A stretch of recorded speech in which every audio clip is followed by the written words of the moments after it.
Fèvre, le ciseleur de la langue de Molière, Monsieur Oklokwami Agbenigan alias Oka, vous invite à suivre les Perles de Oka, une vitrine littéraire dédiée à la beauté des mots et à l'art oratoire. Une émission tous les mercredis et vendredis pour vous, par vous et chez vous qui abordera les thèmes comme le coin du littéraire, trucs et astuces, à la découverte d'un auteur, souvenirs du bon vieux temps. Abonnez-vous massivement à la page TikTok et YouTube @Oka Showcase. Suivez-nous aussi sur tous les autres réseaux sociaux et n'oubliez pas d'aimer et de partager les vidéos.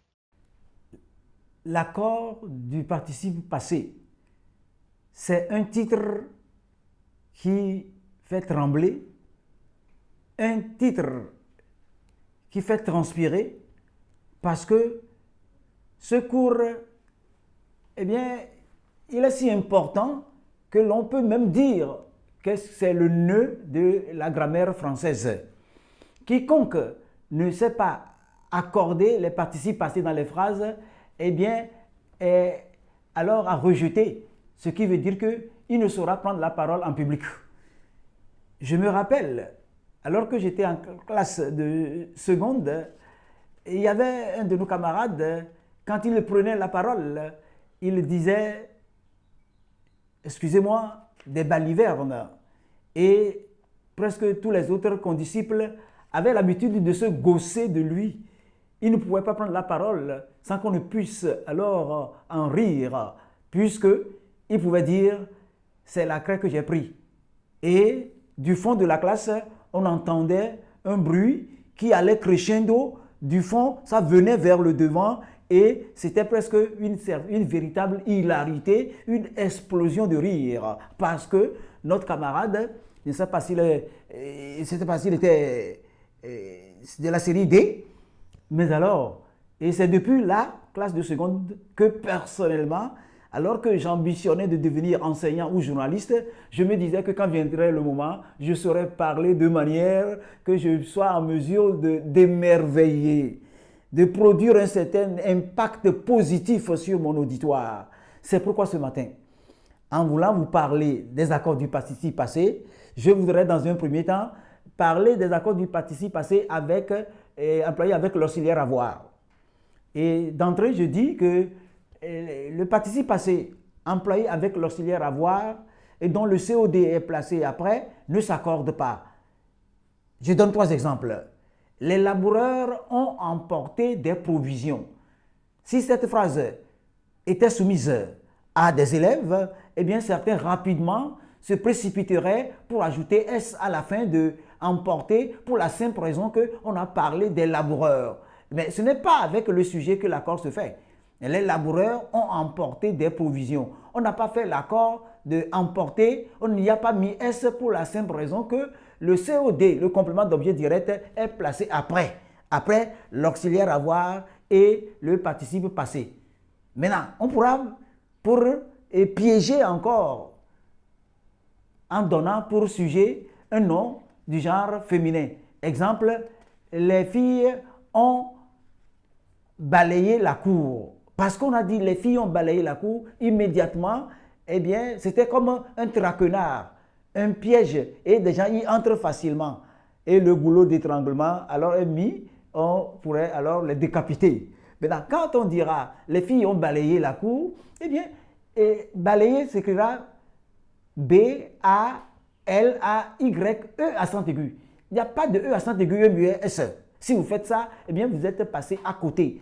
Il faudra que vous passiez à la guillotine. Il faudra qu'on vous décapite. Ce qui veut dire que si l'accord n'a pas été fait, c'est parce que, encore une fois, dans cette phrase, le COD a été placé après l'auxiliaire avoir et le participe passé.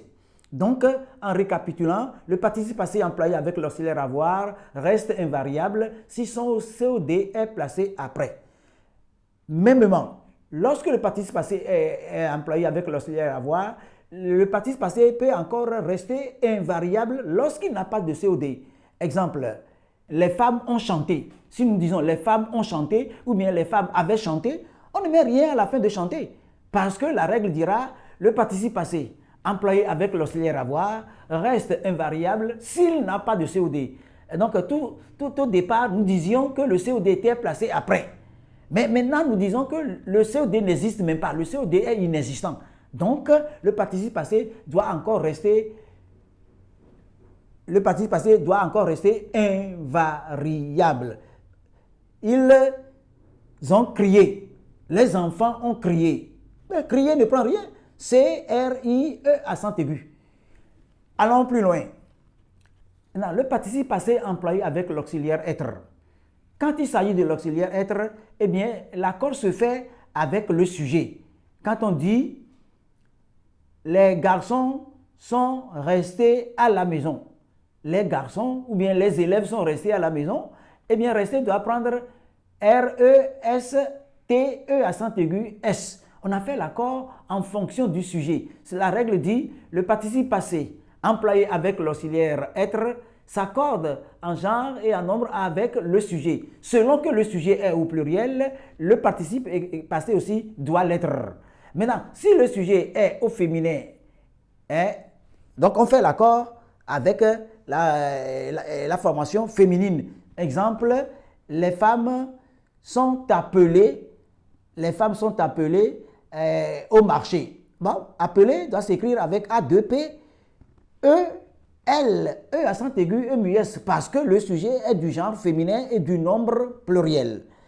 Maintenant, lorsque nous continuons avec l'accord du participe passé, nous allons donc faire allusion à l'accord du participe passé employé avec l'auxiliaire avoir et dont le COD est placé avant. Je dirais les cahiers que j'ai corrigés. Les cahiers que j'ai corrigés. Voilà, les cahiers que j'ai corrigés. Corriger doit s'écrire C-O-2-R-I-G-E accent aigu S. Pour la simple raison que l'accord a été fait en fonction donc de quoi? Des cahiers. J'ai corrigé quoi? Les cahiers. Les cahiers étant placés avant l'auxiliaire avoir et le participe passé, évidemment, on devra faire l'accord. Maintenant, s'il s'agit donc des plantes que les plantes que Kossi a cueillies. Cueilli doit s'écrire C-U-E-I-2-L-I-E-S.